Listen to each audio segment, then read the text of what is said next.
জান্নাতের কার্ড বিক্রি করা শেষ হওয়ার পর এখন আপনারা ধরেছেন যে কবরে নাকি 4টা প্রশ্ন করা হবে।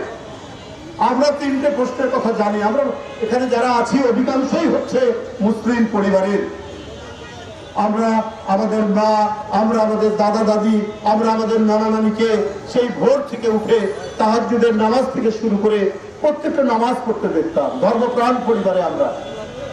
কিন্তু এই আমাদের যে বিপক্ষ রাজনৈতিক দল এখন ধর্ম নিয়ে নানা কথা বলছেন, জান্নাতের কার্ড বিক্রি করছেন, টিকিট বিক্রি করছেন, তাদের কর্মকাণ্ড দেখে আমাদের পরিচিত যে ইসলাম, যে মহান ইসলাম ধর্ম, এইটার সাথে আপনাদের কর্মকাণ্ড মেলে না। আপনারা কবরে নাকি 4টি প্রশ্ন করা হবে।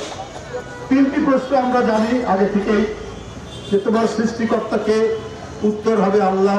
তোমার ধর্মের নাম কি, বলতে হবে ইসলাম। তোমার নবীকে, মহানবীর কথা বলতে হবে। এখন নাকি এর সাথে আরেকটি প্রশ্ন নাকি কবরে যোগ হবে, যে ত্রয়োদশ জাতীয় সংসদ নির্বাচনে আপনি কাকে ভোট দিয়েছেন, এইটা নাকি জিজ্ঞেস করা হবে।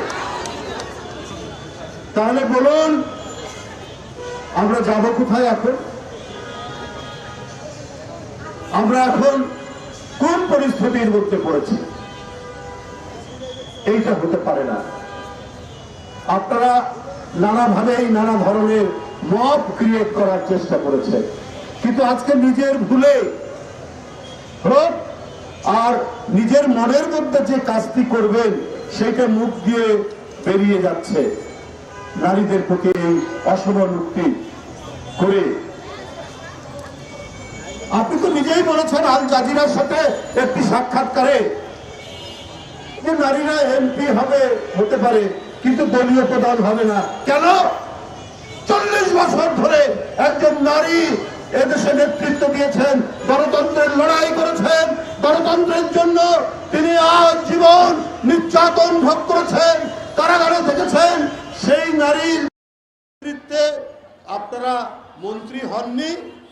বেগম খালেদা জিয়া স্বাধীনতা, সার্বভৌমত্ব আর গণতন্ত্র রক্ষার রাজনীতি করেছে।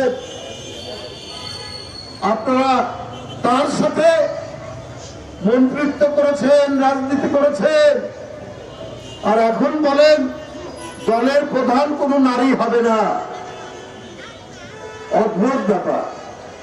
তাহলে আপনার এই কথাই প্রমাণিত হয় যে আপনারা নারীকে, মহিলাদেরকে একটু ছোট করে দেখে, খাটো করে দেখে। এইবারে একটা মহিলা এমপি আপনারা নমিনেশন দেননি কেন? আপনারা তো আপনাদের মহিলা কর্মীরা বাড়িতে বাড়িতে যায়, অনেক কথা বলে, বেহেশতের টিকিট দেয়, তাহলে তাদের এমপিতে একটাও নমিনেশন দেয়নি কেন? আপনারা তো আপনাদের জন্ম তো 1941 সালে,